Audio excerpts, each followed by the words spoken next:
आज हम बात करेंगे एनीमिया यानी खून की कमी के बारे में। खून का हमारे शरीर में काम होता है ऑक्सीजन को फेफड़ों से लेके पूरे शरीर में लेके जाना और सारे न्यूट्रिएंट्स को जो भी हम खाते हैं हमारे शरीर में डिस्ट्रीब्यूट करना। तो हमारे शरीर में नॉर्मल खून की मात्रा मेल्स में 13 से 17 ग्राम होती है और फीमेल्स में 12 से 15 ग्राम होती है। अगर हमारा खून उससे कम होना स्टार्ट हो जाए तो इसे हम अनीमिया कहते हैं। यह एक बहुत ही कॉमन है हमारे यहाँ लेडीज में, बच्चों में, बुजुर्गों में ये ज्यादा मिलता है। अगर आपको अनीमिया हो जाए तो क्या क्या लक्षण हो सकते हैं? तो अनीमिया का सबसे कॉमन लक्षण होता है बहुत ही जल्दी थकान होना। आपको थोड़ा सा भी काम करने में, भारी काम करने लगोगे तो आपको थकान होने लगेगी। इसके अलावा सर में दर्द होना, शरीर का पीला या फिर फीका पड़ना या फिर चक्कर आना, किसी किसी में छाती में दर्द या बेहोशी के लक्षण भी हो सकते हैं। एनीमिया के और लक्षणों में दिल की धड़कन का पता चलना, जल्दी सांस फूलना इत्यादि भी हो सकता है। तो अनीमिया के कारण क्या क्या होते हैं अभी हम वो डिस्कस करेंगे। इसमें सबसे मोस्ट कॉमन कारण होते हैं खाने की कमी की वजह से। जैसे अगर हम आयरन की मात्रा खाने में कम लेते हैं या फिर हमारे खाने में विटामिन B12 या फोलिक एसिड कम होता है तो उसकी वजह से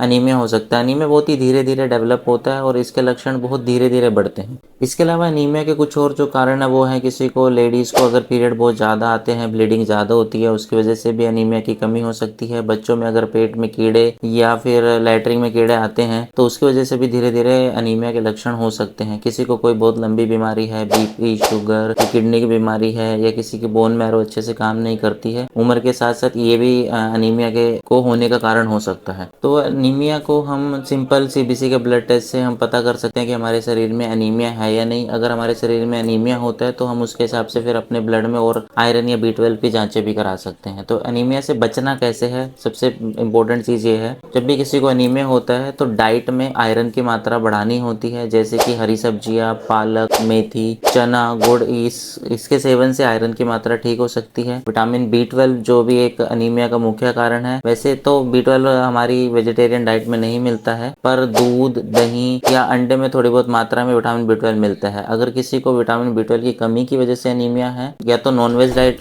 ले या फिर टैबलेट्स के थ्रू या इंजेक्शन के थ्रू अपना विटामिन B12 की मात्रा को पूरा कर सकता है। फोलिक एसिड ये जनरली हरी सब्जियों में पाया जाता है, तो हरी सब्जियों का सेवन ज्यादा करें।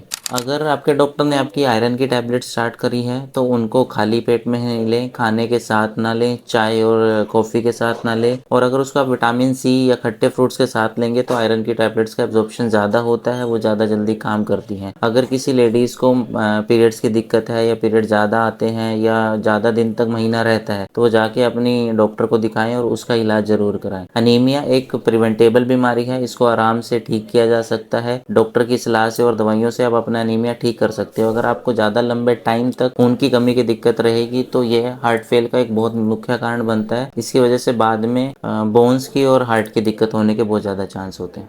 हम ये वीडियो इसलिए बना रहे हैं ताकि हम लोगों को अनीमिया के प्रति जागरूक कर सके, क्योंकि हमारे देश में अनीमिया बहुत ही ज़्यादा है। ये लेडीज़ में, बच्चों में और बुजुर्गों में बहुत ज़्यादा है। लोग जनरली अनीमिया के लक्षणों को इग्नोर करते हैं, टाइम से उस चीज़ का इलाज नहीं कराते और वो बहुत लंबे टाइम तक उनमें चलता रहता है जो बाद में दिक्कत करता है। तो इसलिए जिसको भी कभी अनीमिया पाया गया या उसमें अनीमिया के लक्षण है, प्लीज़ अपनी डाइट में आयरन, B12 और फोलिक एसिड की मात्रा बढ़ाएं। अगर डॉक्टर ने आपको कोई सप्लीमेंट्स दिए हैं या कोई टैबलेट दिया है उनको सही तरीके से टाइम से खाएं। अनीमिया को बहुत ही आराम से ठीक किया जा सकता है, प्रिवेंटेबल है, तो प्लीज़ अनीमिया को इग्नोर ना करें।